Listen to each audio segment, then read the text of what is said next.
Welcome to the Voices series, bringing insights from leaders in all forms of design. This is Kristina Goodrich of Design's Voice, and I have the pleasure of meeting this morning with Eric Anderson.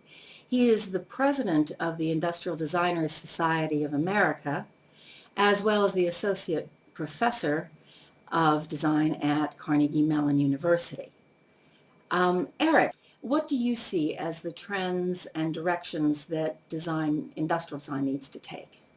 Well, having come to so many different conferences, I think the conferences themselves have done a good job of shaping the themes that are relevant to design and design education. And so the challenge is that design education now has to figure out how to integrate some of these new learnings into the curriculum. So some programs are able to do that more easily than others. Some have more flexible models, some have more traditional models. Some of the things that are changing in the outer world with respect to education are the rising prevalence of online universities and so forth. Is that something that could be relevant for industrial design or just not appropriate? I think there is some relevancy there. I think we have to figure out what it is and how to really embrace that. Clearly, there's a lot of online learning happening. Difficult more, I think, with the visual and creative arts and design. But what's interesting to me, and I've been doing some thinking on this in my own work, looking at disruptive technologies or disruptive innovations. And when you map that to education, there's a lot of learnings that's happening outside of traditional structures. There's an organization in Ohio, the Knowledge Foundation. They have a terrific set of data points that talks about how in traditional K to 12 education, how students are really learning beyond the structures of traditional schooling. And as evident in individual programs that folks are doing in the community with youth and entrepreneurialism and design. And we see more and more that students are coming to design programs with a broader set of kind of awareness. Don't necessarily understand yet how to make those connections, but they do see a broader awareness of design, and they see tools and engage in tools that they think are sometimes more advanced than what we do in our traditional teaching.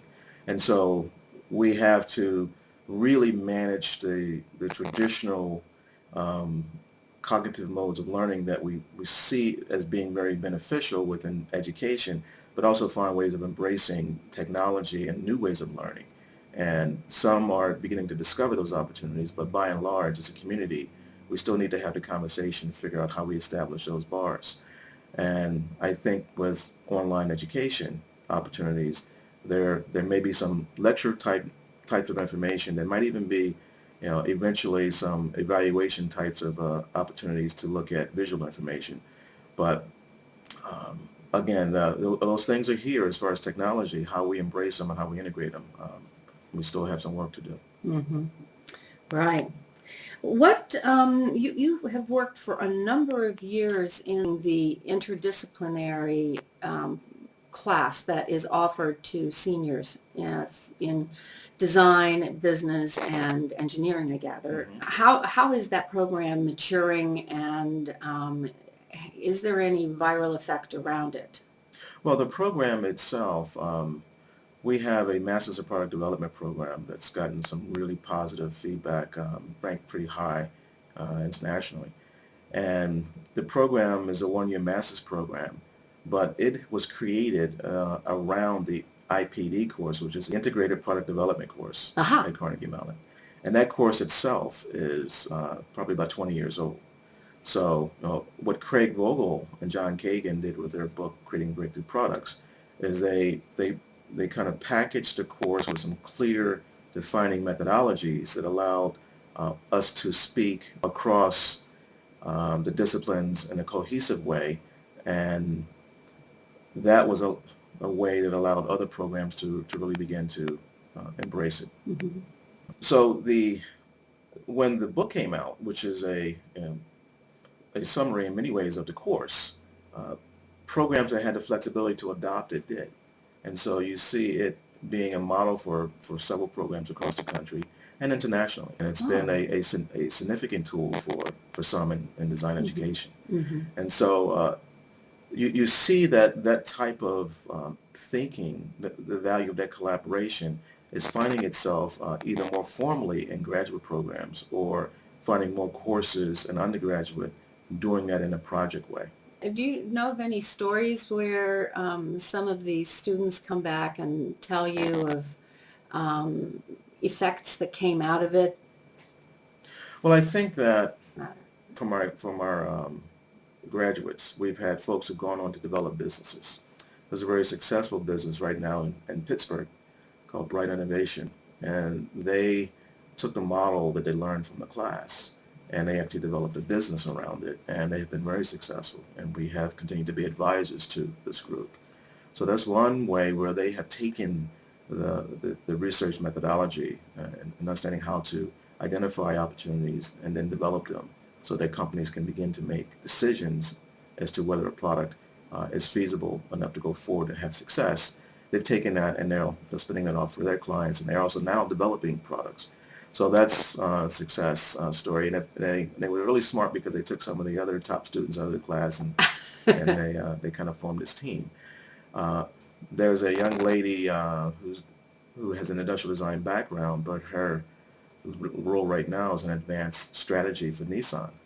And we're now currently doing a project with Nissan, but she's come back and she's looking at the methodology has helped her to really kind of shape her approach to thinking about design and researching design, which fit well within the structure of Nissan, and she's been able to contribute in kind of broad ways comfortably. And so there are a couple of examples, one of corporate, one of new business being developed, and there's another example of a graduate who went into a software company, and because of the way they understood how to work with different disciplines, was able to become a leader in kind of directing projects because they understand now more clearly. This person happened to be an engineer, but they understood more clearly now the voice of design so that they could advocate for design and they could bring in engineering and also talk to business. So we have seen quite a bit of success, certainly within the 5 years that the master's program has been in effect. We're seeing great results from it. I very much appreciate you taking the time, Eric, to meet with me this morning. It's been my pleasure. Thank you.